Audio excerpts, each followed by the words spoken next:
動画をご覧の皆さん、こんにちは。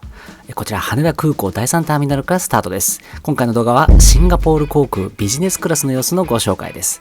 早速ですが、今回のフライトについてご紹介いたします。シンガポール航空羽田発チャンギシンガポール経由バンコク行きの便になっております。もちろん帰りはバンコクからチャンギから羽田ということで、ビジネスクラスが全ての便で適用されておりまして、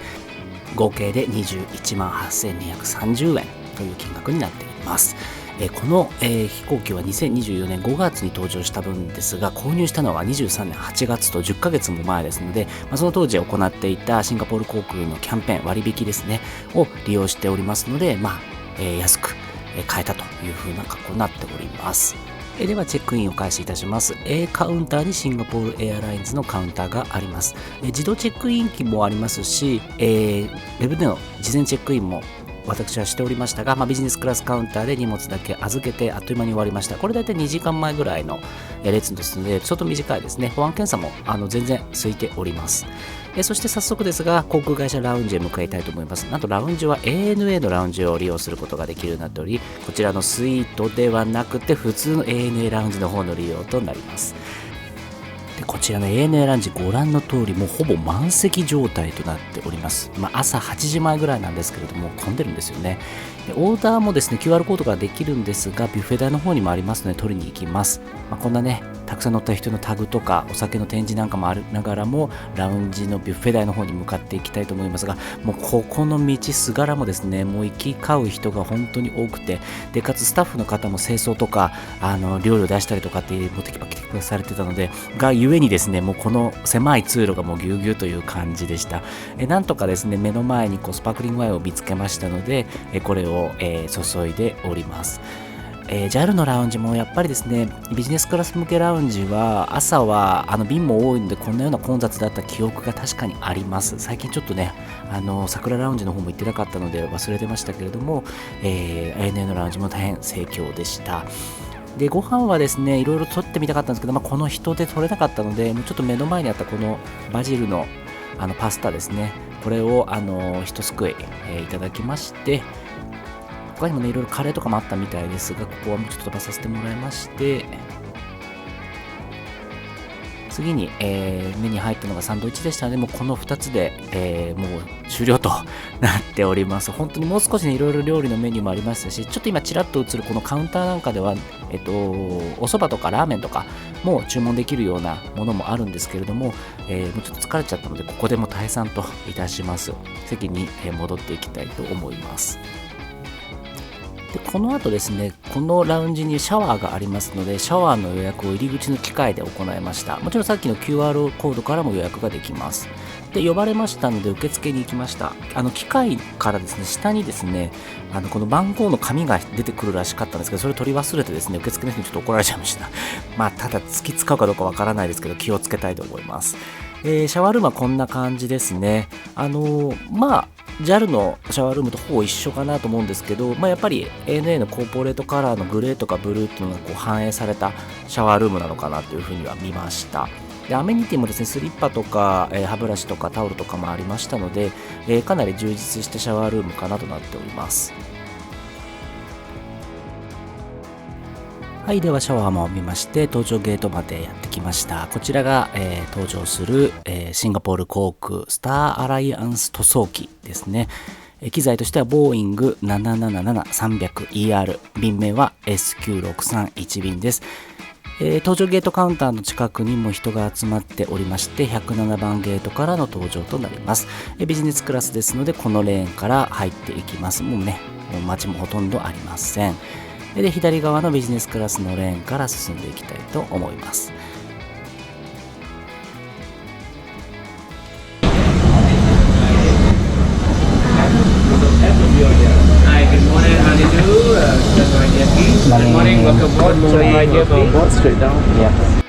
こちらがシンガポール航空ビジネスクラス 12A の座席です。幅広い座席に目の前の、モニターも結構大きいスクリーンになっております。シート簡単にご紹介しますと、ここが足元になっておりまして、下のここですねに靴を入れて、裸足スリッパで過ごすことができるようになっています。こんなアイマスクもありますし、靴下もありますし、こちらにスリッパもねありますので、悠々と過ごすことができるようになっております。でこちらの中にはヘッドホンとお水がもう、搭載されておりましたので、支援の方に声かけなくても水が飲めると、ヘッドホンも使えるというものです。ヘッドホンは当然ノイズキャンセリングが適用するものでした。でここはテーブルが出てくるものになるので、後ほどの時に使いたいと思います。でこんなところにも読書灯があったりとかコンセントがあったりするので充電もできるようになっております。シンガポール航空は、タクシング、離陸の時には使えませんので、それ以外の飛行中の時のみ充電ができます。でここが、収納スペースですね。鏡なんかもあるので、ちょっと直したい時に便利ですね。でこの日は朝9時15分発の便でしたので、ウェルカムドリンクはソフトドリンクのみとなります。シートのボタンはいろいろと右側にあったりですとか、これが読書灯の位置で3つぐらい位置も変えられるようになってます。今回隣は、空席でした。足をこんな風に伸ばせる、フルフラットにできるタイプのものになるんですけど、ちょっとどうも最後の方までフラットにならなかったので、何か多分やり方があるのかなとは思います。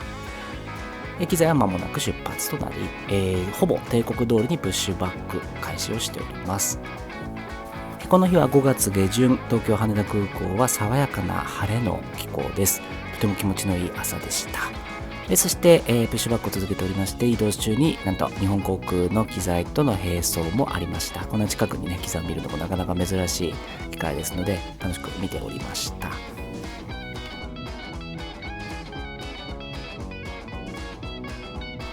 この日の SQ631 便は、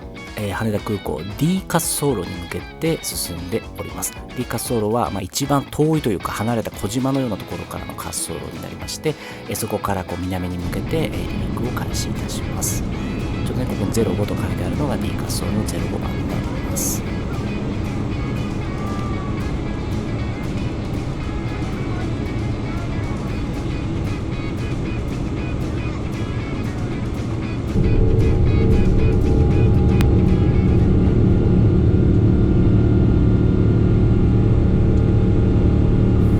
9時33分無事離陸し、機材はシンガポールチャンギ国際空港へと向かっていきます。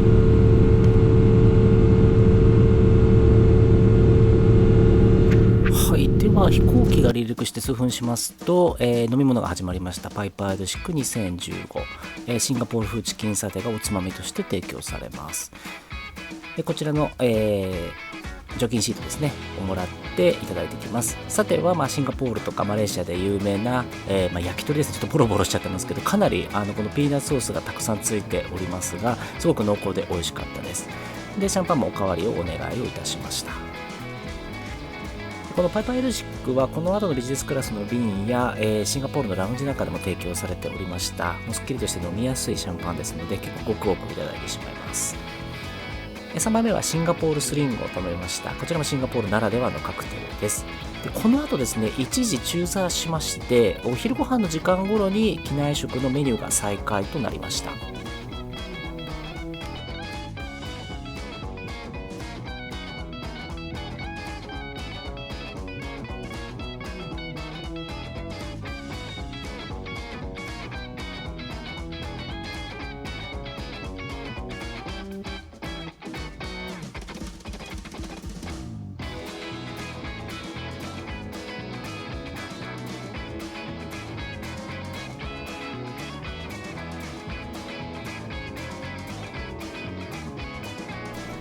続けて前菜がスタートです。生ハム、鴨の燻製、ラズベリーソースの盛り合わせになります。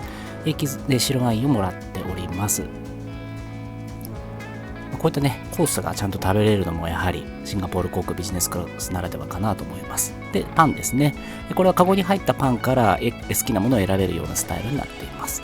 でそしてメインはこの牛フィレのグリル柚子胡椒風味というものになります。シンガポール航空ビジネスクラスはブックザクックという事前にですねメイン料理などを注文できるシステムがありまして、私はこれを事前に牛フィレ肉がいいなと思って選んでおりました。ただコースにはですねこの洋食コースのほか和食のものもありますので、事前予約わざわざしなくても当日和食を選んだり洋食を選んだりっていうのもありかなとはちょっとメニューを見てでは思いました。はい、で牛肉をいただいているので、シラーズ赤ワインをお願いしております。もうこちらの接客はですね、テキパキとかつ素早い対応でですね、非常に心地よく過ごさせてもらっています。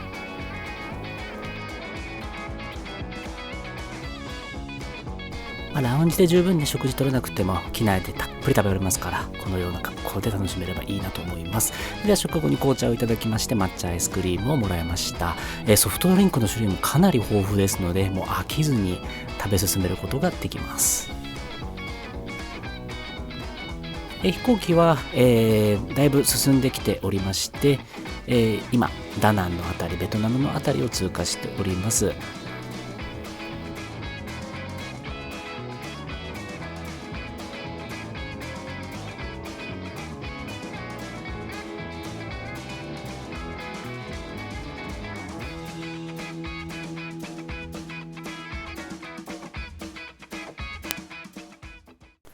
フルコースいただきましたので、少し仮眠を取ることにします。この便はやはり朝発ということもあるのか、離陸してすぐに昼食が出るわけではなく、2、3時間ぐらいは、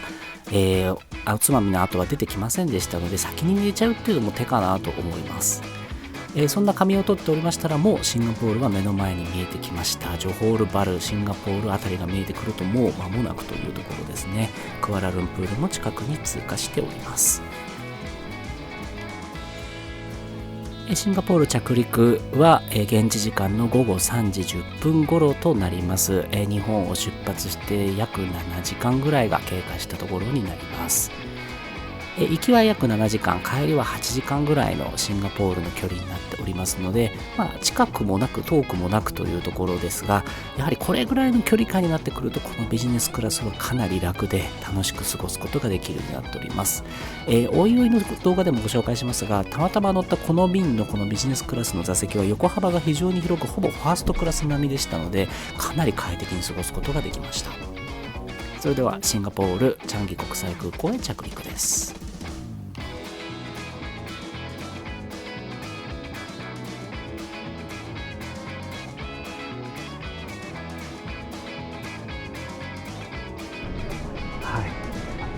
シンガポールチャンギ国際空港に着きました。もう6時間あっという間でしたね。やっぱりシンガポール航空ビジネスクラス最高っすね。もうなんか食べて飲んで寝たらすぐでした。ただ今日はターミナル3に到着したので、これからスカイトレインに乗ってターミナル2に移動します。バンコク行きは E12 ゲートからなので、一回2に移動して、ちょっとラウンジでゆっくりしようかなと思います。チャンギ国際空港来たのはもうかれこれ 4,5 回目ぐらいになります。かなり広い空港でターミナルも4つもあるんですが、ご覧の通り看板やこういった掲示板が非常に分かりやすくなっておりますので、どこからどう行ったらいいかというのもすぐに分かるようになってます。またターミナル間にはこのスカイトレインという無料の行き来できる乗り物もありますので、こういったものを使えば遠いターミナルもすぐに移動することができるようになっております。ちなみにスカイトレインこの時間はガラガラでした。スカイトレインは外を通っていきますけれども、この外を通るときに南国シンガポールに来たなという雰囲気がブンブンとこう漂っておりまして、テンションが上がってくる景色になります。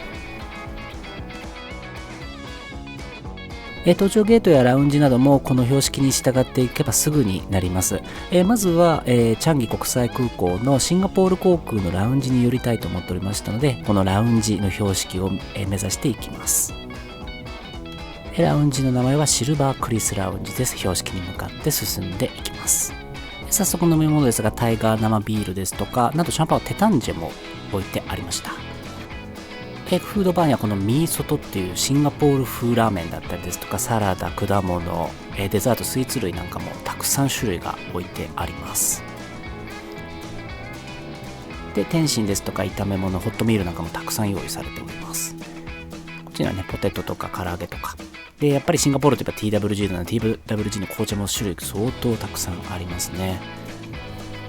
中でもこのミーソトを食べてみました。ご覧の通りちょっとカレーっぽいラーメンっていうんですかね、ターメリックがすごく効いているラーメンで、自分で味付けしていただきます。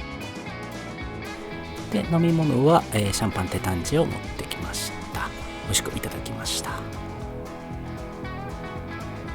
そしてこちらがサンバルというカレーですね。これもアラブストリートとかで食べた記憶があったので、これもいただきました。ラウンジの軽い休息を済ませ、E12 ゲートまでやってきました。これから搭乗開始です。こんばんは。こんばんは。すごい。異国の地で急に日本語で話しかけるとびっくりすると同時に嬉しくもありますね。はい。それではシンガポール発バンコク行きの SQ714 便に搭乗していきます。こちらがシートです。機材はボーイング787-10ドリームライダーと呼ばれるもので、行きの機材よりかは若干小さめの飛行機になっております。ただ基本的な機能はほぼ一緒でして、ちゃんとブランケットやクッションも備わっております。ちょっとね、スリッパはなかったですけれども、この下に靴が置けるようになっていて、この2段のところに足を伸ばせるようになっております。もう夕方の便でしたので、ウェルカムドリンクはシャンパンをいただきました。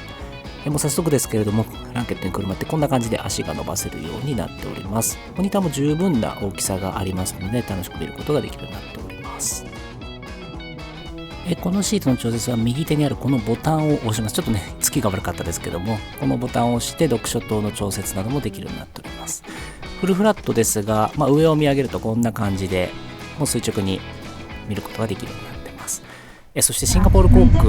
これ名物なんですかね、フライトビデオがちょっと面白かったので、皆さんもぜひ見てみていただきたいと思います。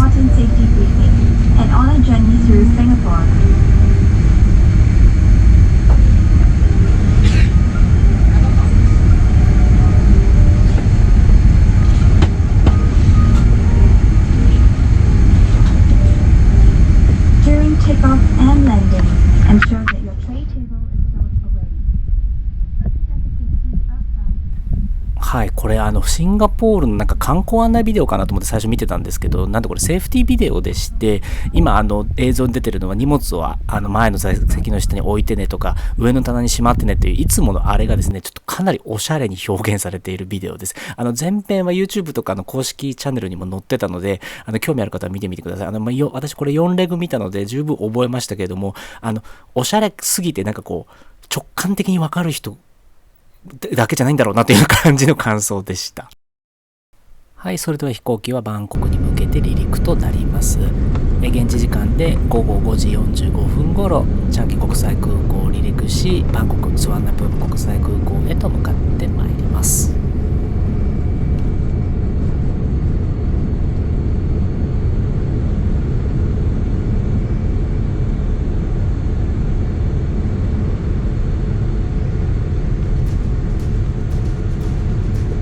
1時間50分のフライトというとかなり短い距離になりますので、もう離陸して間もなくして機内食が提供されました。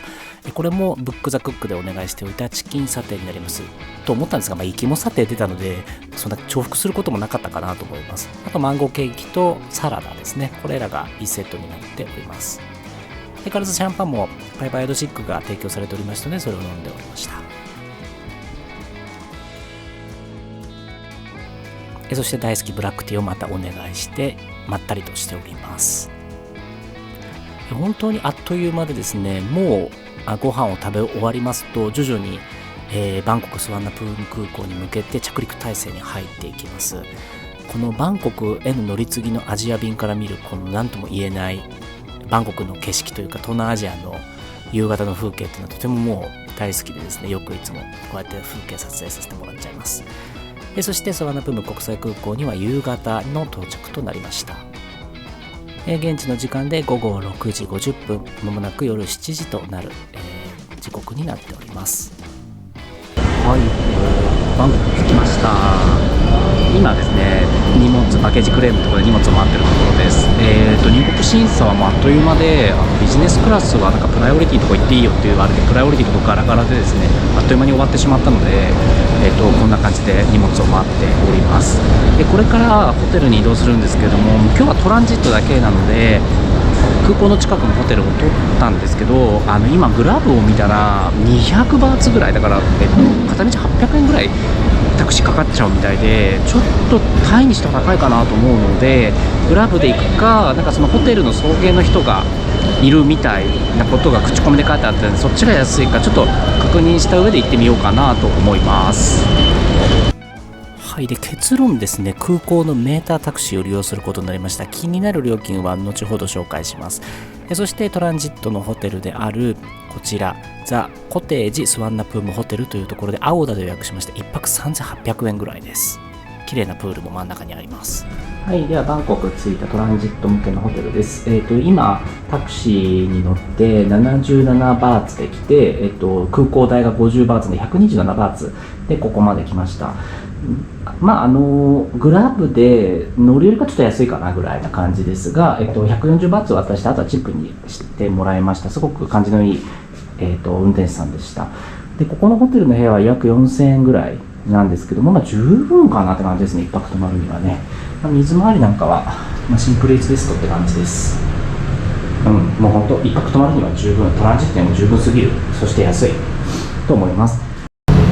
空港からここがメインの通りですね。ここをちょっと入ったところにさっきのホテルがあるというような感じで、このザ・コテージですね。80バーツぐらいだからそんなに遠くなかったですけど、物価が上がってますよね。で来る途中になんかこれマッサージ屋さんとかご飯屋さんを見かけたので、ちょっと何かしらをテイクアウトしたいなと思います。でここにねショッピングモールがあるんですよ。これロビンソンってあれかな、日本にあるあのロビンソンなのかな、春日部にあったやつ埼玉県のね。まだね渡らせてもらっちゃうんですよ。すいません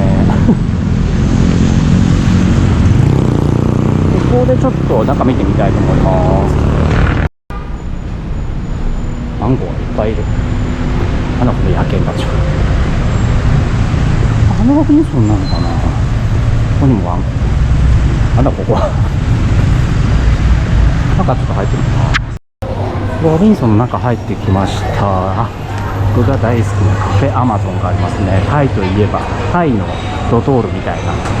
こでアイスコーヒー買うのいいんですよ。明日入ってたらアイスコーヒー買いに行きたいな。でもミスタードーナツとか、ボンチョンチキンがある。あれ美味しいんですよ、ボンチョンチキンって韓国のチキン。何買おうかな。結構なんか何でもある。でもせっかく来たならタイフードが欲しいところですね。結局ロビンソンに行って何も買ってこなかったので、ホテルの斜め前にあったお店で、テイクアウトで持ってきましたパッタイとチャンビールで160バーツなので650円ぐらいですかね。十分安いっす。じゃあこれいただいて今日は、休もうと思います。動画のご視聴ありがとうございました。次回はベトナムはホーチミンとフーコックの様子をご紹介します。謎のテーマパークビンワンダーズもご紹介しますので、ぜひ次の動画でもお会いしましょう。ありがとうございました。